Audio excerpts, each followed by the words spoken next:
Assalamu alaikum, bonjour. Je suis très heureux de vous retrouver une nouvelle fois avec une nouvelle leçon sur le sujet de la philosophie. Un sujet qui est très important et très fascinant parce que la philosophie est très importante pour tout le monde. Et mon discours est surtout pour mes jeunes ou bien mes frères au monde arabe parce que j'ai connu que dans le monde arabe, la philosophie a connu un grand refus, un grand rejet, une grande dissimulation de la part de qui? De la part des trafiquants de drogue, de la part des sociétés de la consommation.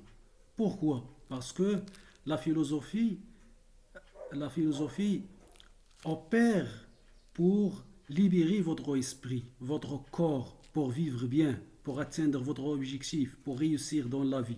Alors, les régimes pourris, les régimes sales, essaient de conquérir votre esprit et vous laisser à la tourmente. C'est pourquoi ils ont euh, dissimulé le sens correct de la philosophie. Alors, pour bien comprendre la philosophie, on va essayer de se développer un peu dans la discussion. Alors, on a dit que l'homme essaie de comprendre la vie, essaie de chercher le salut, essaie de réussir dans sa vie et de réussir dans l'autre vie.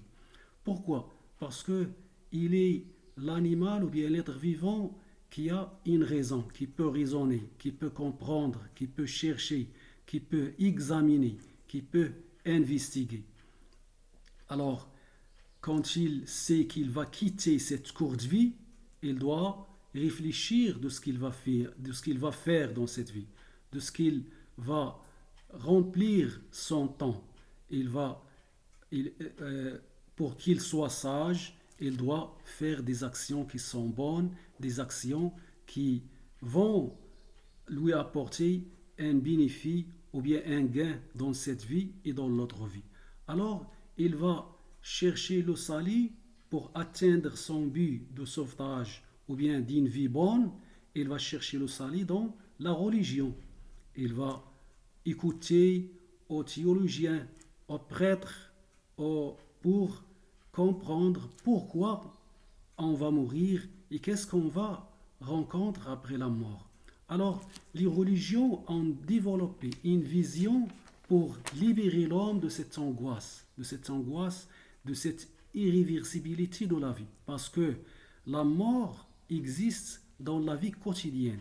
Par exemple, tu peux quitter ta maison, tu peux quitter ta vie, tu peux quitter tes parents, tu peux se divorcer, tu peux quitter ta ville, ce qui cause une angoisse et un tourment et corrompre votre existence. Alors, la théologie musulmane et chrétienne essaie d'expliquer pourquoi cette angoisse, pourquoi ce tourment arrive au cours ou bien au long de la vie. Pourquoi l'homme pense toujours à son passé et pense toujours au futur et ne veut pas vivre le moment présent. Alors, ces remords qui corrompent son existence viennent de la vision théologienne et vient des chercheurs dans les religions, musulmans, chrétiens, juifs, vient du diable. Ils ont développé cette vision du diable. Le diable, c'est quoi? Le diable vient du mot grec diabolo, ce qui sépare. Qu'est-ce que veut dire ce qui sépare? C'est-à-dire, le diable, du point de vue religieux, il ne arrête pas ou bien il ne s'achève pas à faire l'humanité, à haïr, à se quereller, à faire des guerres, mais il ne se contente pas que lorsque il coupe l'homme à Dieu. Il le coupe à Dieu, il ne laisse aucune connexion, aucun contact avec l'homme et Dieu, il le laisse à la tourmente et l'angoisse. C'est pourquoi tu as besoin de l'humilité, de la modestie et d'accepter la foi divine, la foi à Dieu et cette croyance à Dieu pour arriver à se sauver dans cette vie et la vie après. Ce qui est ce qui le considèrent les théologiens d'une autre part, ou bien de la part de la...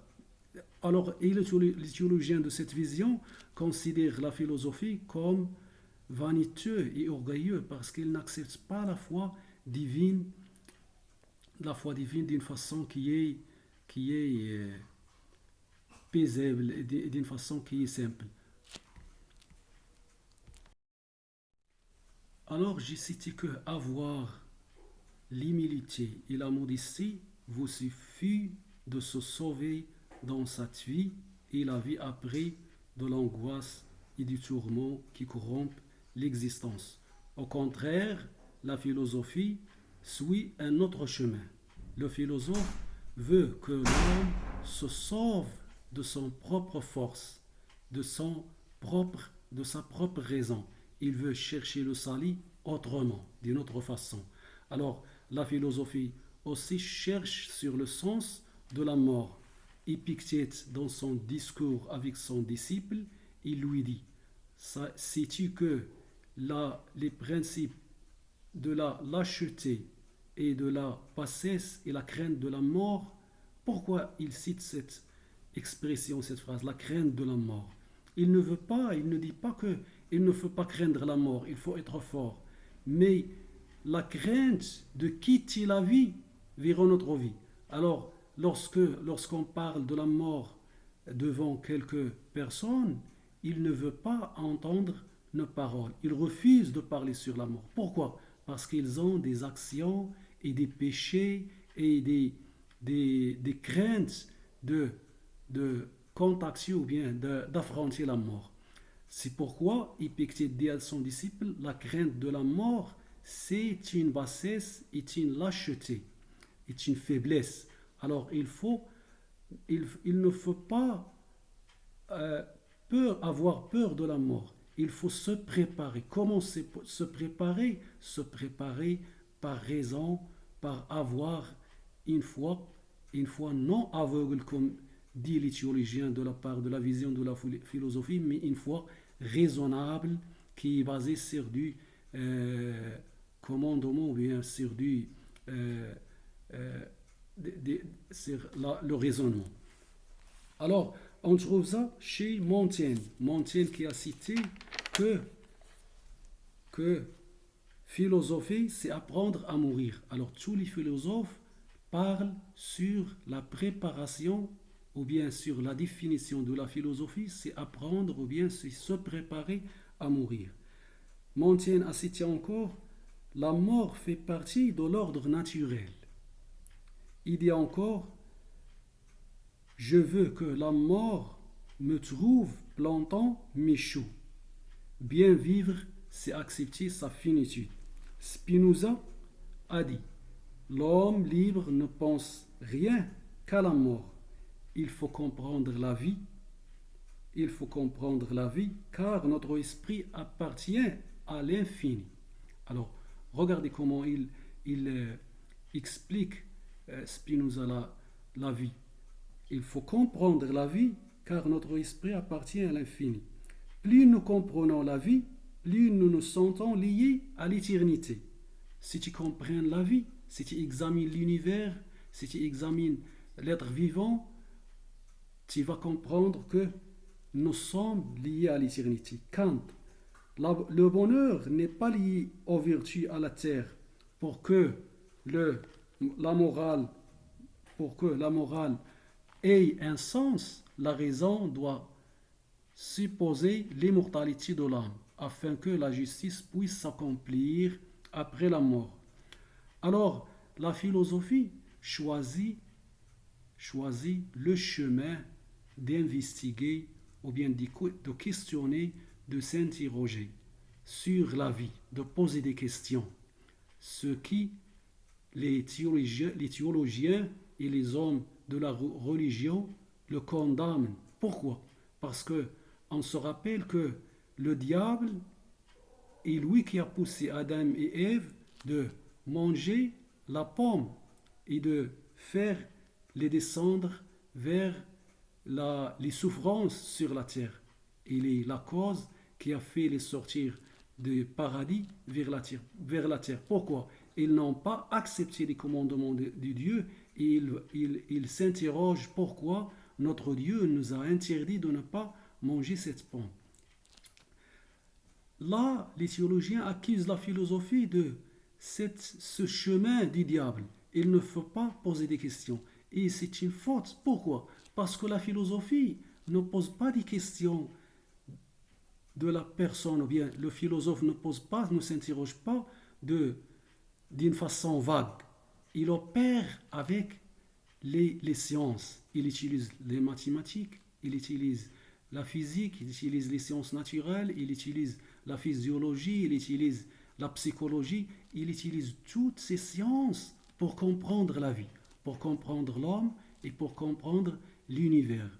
Alors, il faut bien comprendre que la religion est une façon de chercher le salut, c'est-à-dire de chercher comment vivre, d'éviter les angoisses du passé.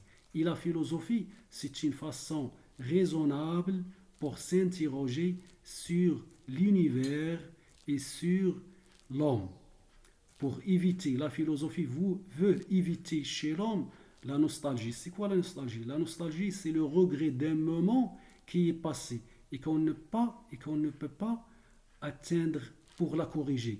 Tu vivre dans une nostalgie, dans un tourment, dans le passé, et tu vivre aussi dans le futur, tu espères quelque chose qui n'a pas arrivé dans ce moment, et tu perdre de vivre le moment présent. Alors la philosophie, pour vous libérer de ce tourment, il vous propose de vivre le moment actuel et il vous donne quelques exemples des philosophes ou quelques exemples de la vie philosophique qu'on va les parler dans les leçons prochaines. Au revoir.